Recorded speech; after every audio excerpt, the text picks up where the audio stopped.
ఈ ఏడాది ఆరంభంలో పట్టుదల సినిమాతో తెలుగు ప్రేక్షకుల్ని పలకరించారు తమిళ కథానాయకుడు అజిత్. ఇప్పుడు గుడ్ బ్యాడ్ అగ్లీ అంటూ మరోసారి థియేటర్లోకి వచ్చారు. పుష్ప 2 విజయం తర్వాత మైత్రి మేకర్స్ నుంచి వచ్చిన మరో భారీ బడ్జెట్ సినిమా ఇది. ఈ చిత్రానికి అదిక్ రవిచంద్రన్ దర్శకత్వం వహించారు. స్టార్ హీరోయిన్ త్రిషా కృష్ణన్, అజిత్ సరసన్ నటించి మెప్పించారు.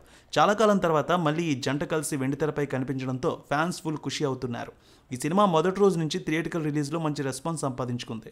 ఇప్పటికే 5 రోజుల కలెక్షన్ అఫీషియల్ రిపోర్ట్ వచ్చింది. 6 రోజు కలెక్షన్స్, అదేవిధంగా ఆక్యుపెన్సీ ఏ విధంగా ఉండబోతుందో ఒకసారి చూద్దాం. అనలిస్టుల రిపోర్ట్ ప్రకారం ఈ సినిమాకి అజిత్ 130 కోట్ల రెమ్యునరేషన్ తీసుకున్నారనే టాక్ అయితే సౌత్ ఇండస్ట్రీలో పెను వైరల్ అయింది. అజిత్ నటించిన గుడ్ బ్యాడ్ అగ్లీ సినిమా మొదటి రోజు 70 కోట్ల గ్రాస్ అయితే వసూలు చేసింది. ఈ సినిమా మొత్తానికి 115 కోట్ల షేర్ని, 230 కోట్ల గ్రాస్ని వసూలు చేస్తే బ్రేక్ ఈవెన్ టార్గెట్ను పూర్తి చేసుకుంటుంది. ఈ చిత్రాన్ని టాలీవుడ్ నిర్మాతలు నవీన్ ఎర్నేని, రవిశంకర్ భారీ బడ్జెట్తో నిర్మించారు. రెండో రోజు 28 కోట్లు, మూడో రోజు 30 కోట్ల మేర కలెక్షన్స్ వచ్చాయి. నాలుగో రోజు 21 కోట్ల రూపాయలు, ఐదో రోజు 20 కోట్ల రూపాయలు, ఆరో రోజు 19 కోట్ల వరకు వసూలు రావచ్చంటున్నారు. ఆక్యుపెన్సీ తమిళనాడులో 58% కనిపిస్తోంది. ఇక ఓవర్సీస్లో 42% కనిపిస్తోంది. ఇక ఇతర స్టేట్స్లో ఈ సినిమాకు ఆక్యుపెన్సీ 22% కనిపిస్తోంది. ఇప్పటికే తమిళనాట 100 కోట్ల కలెక్షన్స్ వచ్చాయి ఈ సినిమాకి. ఒక సరికొత్త రికార్డు క్రియేట్ చేశారనే చెప్పాలి ఈ సినిమాతో.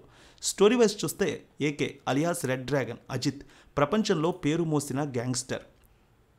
ఎన్నో ఏళ్లు చక్రవర్తిగా చీకటి సామ్రాజ్యాన్ని ఏలిన అతను భార్య రమ్య త్రిషకిచ్చిన మాట కోసం నేర సామ్రాజ్యాన్ని వీడి చివరికి జైలుకు వెళ్తాడు.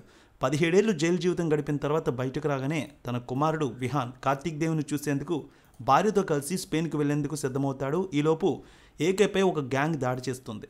దాని నుంచి తప్పించుకుంటాడు. మరోవైపు స్పెయిన్లో ఉన్న అతని కొడుకుని కూడా ఒక ముఠా కిడ్నాప్ చేసి డ్రగ్స్ కేసులో అతన్ని ఇరికించి జైలు పాలయ్యేలా చేస్తుంది. తన కొడుకును కాపాడేందుకు ఏకే ఏం చేశాడు? అసలు తన కొడుకును టార్గెట్ చేసిన ముఠాకు ఏకేకు ఉన్న విరోధం ఏంటి? కొడుకును కాపాడుకోవడం కోసం మళ్ళీ తుపాకీ పట్టాడా లేదన్నది మిగతా స్టోరీ. సూపర్ టాక్తో అద్భుతమైన కలెక్షన్స్తో ఈ సినిమా 6వ రోజు కూడా ముందుకు సాగుతోంది.